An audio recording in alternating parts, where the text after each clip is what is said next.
Welcome to So Very Easy. My name is Laura. And when you think of spring, what flower do you think of? In my case, I think of tulips.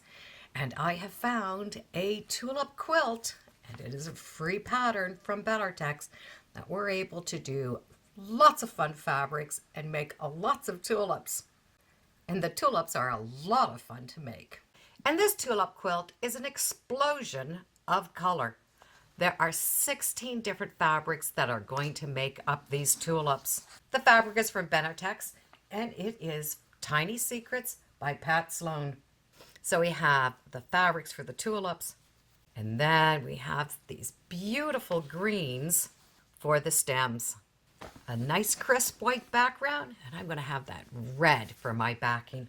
To cut the fabric for those tulips, what I've done is I've highlighted all of the ones that are going to be cut the same. You can see how many we're going to have.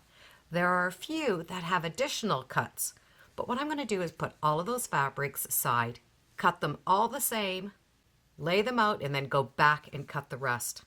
And I love laying them all out before I begin so that I can see what I have to work with.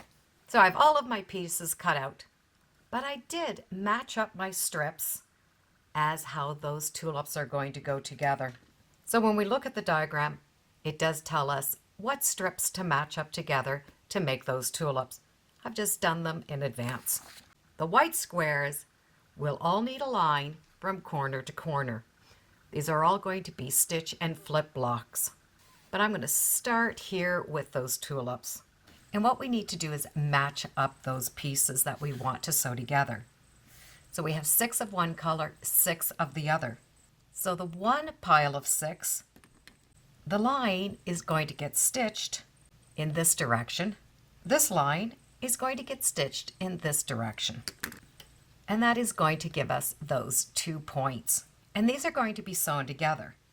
So I would recommend pressing in opposite directions. Take one pile and have that white go to the back, and the top one, the white will stay up.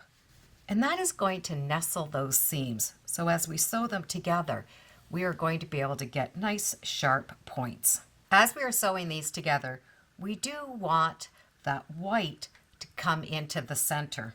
We don't want the points coming up. We do want the points coming down.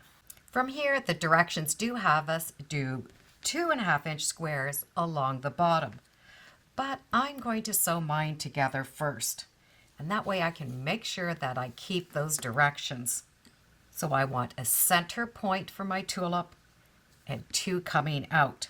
Now I can put on those corners. And I do like to press those seams open. I find it really makes those points, well, a lot pointier. So now I can put on those 2.5-inch squares along the bottom and sew in this direction.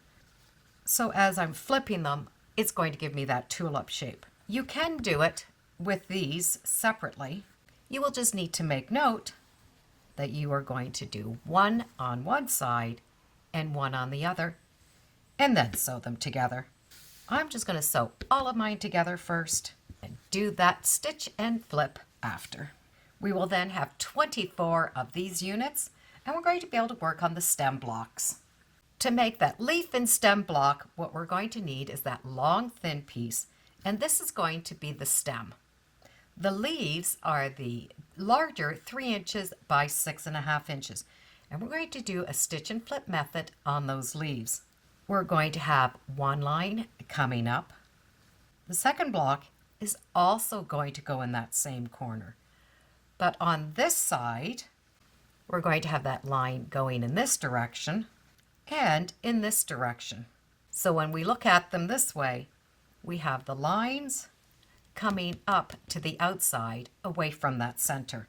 So once we've stitched those lines, we're going to trim it, stitch, flip, and we have those cute little leaves. So down here, and this block is going to fit on this block. And we do not need to worry about matching up those corners. The stem fits into this center. To press this, I do like to have that stem pressed inside. That means I'm going to be able to see those intersections here at the bottom when I do sew the blocks together. When I press these two together, I want it to come up towards that tulip. And that way I'm going to be able to see the intersections right here when I go to sew them together. So the only matching that we really need to do is right here at those points. And as long as we have those seams going in opposite directions, they'll nestle up beautifully. So we are going to need a total of 24 blocks. Once we have all the flowers done, we're going to be able to add sashing. We're going to have some sashing at the top and at the bottom, and sashing in between and on the sides, but not all are going to have sashing on tops and bottoms. So when we look at the diagram, you're going to notice that the rows that are sewn together with the blue blocks have the sashing at the top. But those pink and red rows do not. They have the sashing at the bottom. And all of the blocks have sashing in between. They also have long rows of sashing coming down.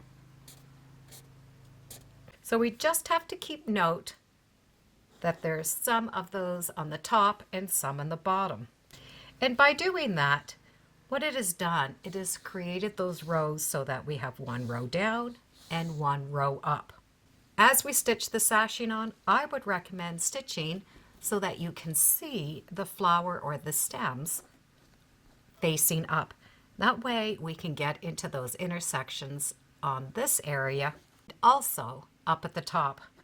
And then when we sew those long rows together, do the same by having the pattern facing up. We are going to be able to see these little intersections, and we're going to be able to stitch right there at that point and get them all nice and straight. Once all of the sashing is done, we will only need to put that red border on and that big border on. With the borders on, the quilt is now 60 by 66 inches. It's a nice big quilt. It really does showcase all of those fun fabrics and those tulips. And the sashing plays an important part in this. By having some sashing at the top and some sashing at the bottom, we have this sort of wavy look throughout the tulips. And the sashing in between gives your eye a break so all the tulips aren't just jammed together. This is not a complicated quilt to make. We just need to keep our sewing angles going on the right angles for the leaves and for the tulip points. I'll put some links in the description so you can check out that free pattern. And as always, thank you for joining me today on Sew Very Easy. Feel free to subscribe. I'm on Facebook, Instagram. I have a newsletter. It's all free under Sew Very Easy. And be sure to make every day a pretty sewtacular day. Bye for now.